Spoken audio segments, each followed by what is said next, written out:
Shalom saudara, apa kabar hari ini? Saya harap kita semua dalam keadaan yang baik dan diberkati oleh Tuhan.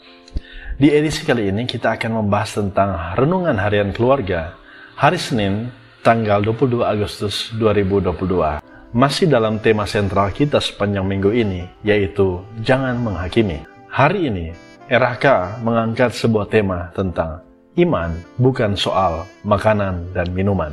Sebelum kita membaca dan merenungkan firman Tuhan, marilah kita satu di dalam doa. Bapa di sorga, kami mengucap syukur padamu. Oleh karena kasih-Mu, anugerah-Mu kami boleh ada sebagaimana kami ada pada saat ini. Terima kasih untuk hari yang baru yang kami boleh nikmati bersama-sama. Ya Tuhan, kami hendak membaca dan merenungkan firman Tuhan. Biarlah Engkau mau memberkati kami, mengurapi kami, membuka hati dan pikiran kami, sehingga kami boleh mengerti kehendak-Mu dalam hidup kami. Terpuji-puji nama-Mu, di dalam nama Yesus kami berdoa. Amin. Saudara-saudara, marilah kita membaca bagian Alkitab ini, yaitu di dalam Roma 14 ayat 2 dan 3. Yang seorang yakin bahwa ia boleh makan segala jenis makanan, tetapi orang yang lemah imannya hanya makan sayur-sayuran saja. Siapa yang makan, janganlah menghina orang yang tidak makan. Dan siapa yang tidak makan, janganlah menghakimi orang yang makan, sebab Allah telah menerima orang itu. Sampai di sana pembacaan Alkitab, terpujilah Kristus. Saudara-saudara yang dikasihi Tuhan, tema kita tentang iman bukan soal makanan dan minuman ini sangat menarik saudara-saudara. Karena di dalam pembacaan Alkitab ini, kita melihat kalau kita membaca keseluruhannya, Rasul Paulus mau memediasi orang-orang Kristen yang ada di jemaat di Roma, yaitu mereka yang dari keturunan Yahudi dan juga orang Kristen dari Yunani. Nah, saudara-saudara yang dikasihi Tuhan, Paulus mengajak jemaat agar dapat saling menerima satu dengan yang lain.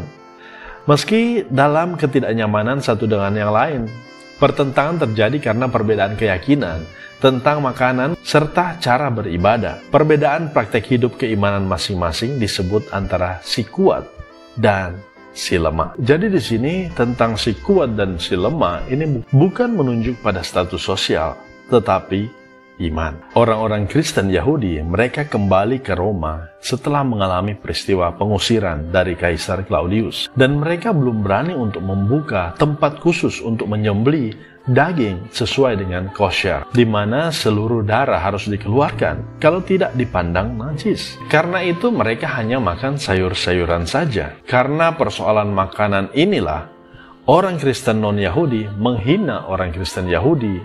Demikian juga sebaliknya, orang Kristen Yahudi menghakimi orang Kristen non-Yahudi. Rasul Paulus mengingatkan kepada mereka, soal kesucian dan kekudusan seseorang tidak ditentukan dari apa yang ia makan menurut keyakinan mereka, melainkan penerimaan oleh Allah. Allah telah menerima orang itu dan tidak melihat apa yang ia makan, tetapi menerima dia karena keyakinan imannya. Keluarga Kristen yang diberkati oleh Tuhan. Dalam kehidupan bermasyarakat dan berjemaat, kita sering menemui bahwa ada perbedaan tentang praktek iman. Misalnya ada yang berbeda tentang pemahaman hari Sabat, ada juga yang berbeda tentang pemahaman mujizat, ada juga pemahaman yang berbeda tentang baptisan, apakah harus dipercik atau diselam. Nah, saudara-saudara yang dikasihi Tuhan, kita sebagai orang percaya, kita harus menyadari bahwa apa yang difirmankan Tuhan di dalam Alkitab, itulah yang harus kita pelajari, renungkan siang dan malam. Firman Tuhan hari ini mengingatkan kita